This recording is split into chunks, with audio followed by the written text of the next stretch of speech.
All right, you guys been asking me some questions through social media, and I'm trying to get back to you on some. So here we go with some more, man. This is from Chemo. Chemo, give me a break on your last name. I'm going to try this. Hinokan or Hinokan? Either way, Chemo, it's you, man. Danny, having been around some insane and rare cars, which is one that you've always wanted that you were never quite able to get your hands on? Bro, I got the answer to this question, Chemo, right off the top of my head. 1972 Lamborghini Miura SV. Whew. Could be one of the most beautiful cars ever made. The Miuras are absolutely stunning. And the final year of the Miura was 72. And the 72 Miura SV has got to be one of the most gorgeous cars on the planet. And I actually almost had one at one time years and years ago. A gentleman out of Palm Beach, Florida, had a 72 Lamborghini Miura SV that he had decided that he was going to sell. And the numbers on the car were correct at the time. This was years ago. And I pretty much thought I had a done deal on it. And the gentleman at the last minute had gotten very sentimental with the car and couldn't let it go. And I have done the same thing. And so I completely respect where the man was coming from, and he decided to hang on to it. Smart move on his part, because a 72 Lamborghini Miura SV, by today's standards, depending on condition, has got to be a $2 to $3 million car, depending on, miles and condition and things like that. So that's one that got away that, will I ever have that chance again? I don't know, but it's a great car. Good question, Chemo. All right, this comes to me from Nick Blackburn. Just curious, what's your favorite charity to help out and why? Nick, great question.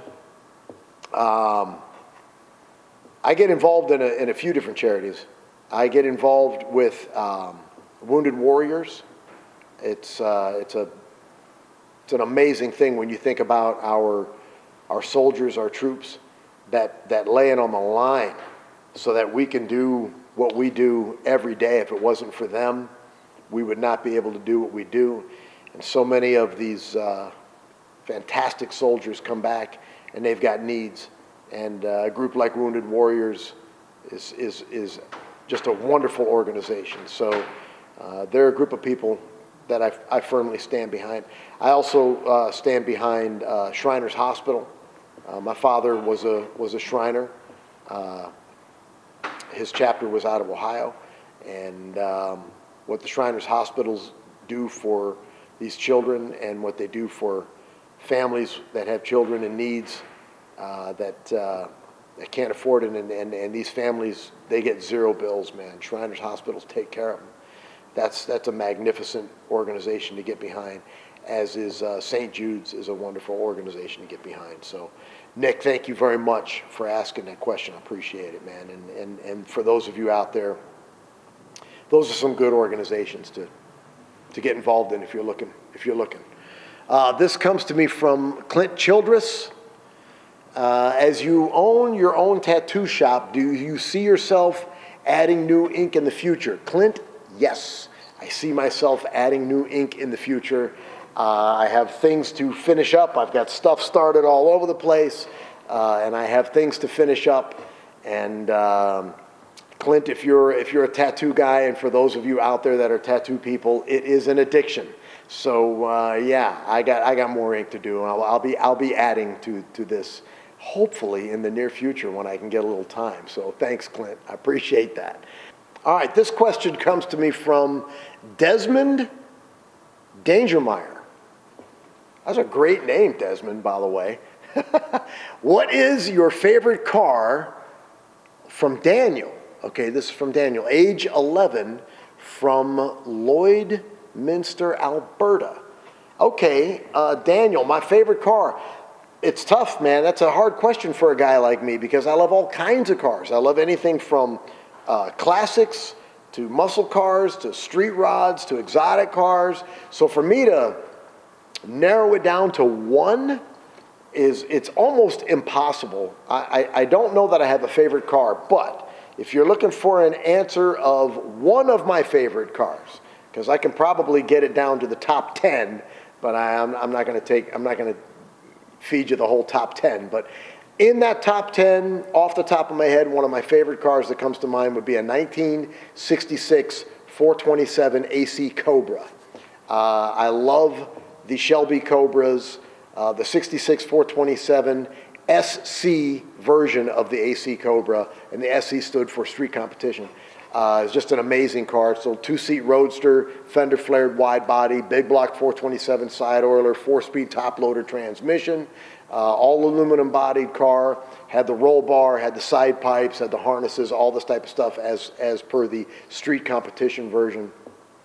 Amazing car, 1966, and can still whoop so many cars' butts in performance by today's standards, even from 1966. And as a collector, the value on them are off the chart. So Daniel, thank you for that question. This comes from Rudy Lavazoli. Besides your dad's Shelby, which of your cars will you never sell? That's a really good question, Rudy, because there's actually a small list of cars that I pray I never have to sell. You're right. My dad's 66 is one that will never sell. That started everything for me. I would say off the top of my head, my mom's 1955 Chevy Bel Air convertible, turquoise and ivory. She had one when she was a kid, and then years later, my father bought another one for her and completely restored it for her as a gift. And we have that here at my shop on display in the showroom, so that's probably another one that will never sell. This is from Tommy Becerra. Tommy Becerra, okay. What is the best car wax for black cars? Tommy, that's a great question. I'm a big advocate for Meguiar's products. I'm gonna go with Meguiar's. I'm gonna go with Meguiar's. That's gonna be my bet right there. And black cars are tough, man, because you know how bad they swirl, and they scratch so easy. And they show off everything, so make sure you use all the right cloths, the microfibers and things like that. Keep it really super clean.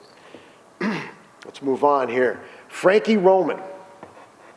How long have you been doing Counts Customs? Counts Customs started off as a hobby shop. It wasn't even Counts Customs. It was just my shop stuck in a small warehouse somewhere that was more like a hobby. But as a licensed business, Counts Customs has been around now for almost 20 years. So we've been doing it for an awfully long time, and we're blessed to keep rocking and doing what we like to do. Thanks for the question. This is from Mikhail Bolt. What's your favorite thing about restoring classic cars, helping people, bringing cars back to original condition, etc.?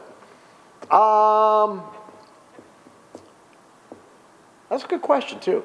My favorite thing about restoring classic cars, man, it is a combination. It's a combination of making the car new again. I truly love cars, Mikhail. I'm addicted to cars, so I love bringing cars back to life. I love saving cars that are probably on the path for the junk pile. So it's a lot of fun to bring cars back to life. It is also an absolute blast to restore cars for a particular customer and get it back to them in their brand new condition. So it's really a combination of both. It's a combination of the love of the car, which being a car addict, I love doing that, but it is also so much fun bringing people's dreams back to life. So it's a combo of both. This comes from Michael Hall. What's the best exhaust for a 1999 Suburban with a 355 and a turbo 400 trans? Michael, there's all kinds of wonderful exhaust systems out there. I'm a huge fan of Borla, I'm a huge fan of Corsa, and I'm a huge fan of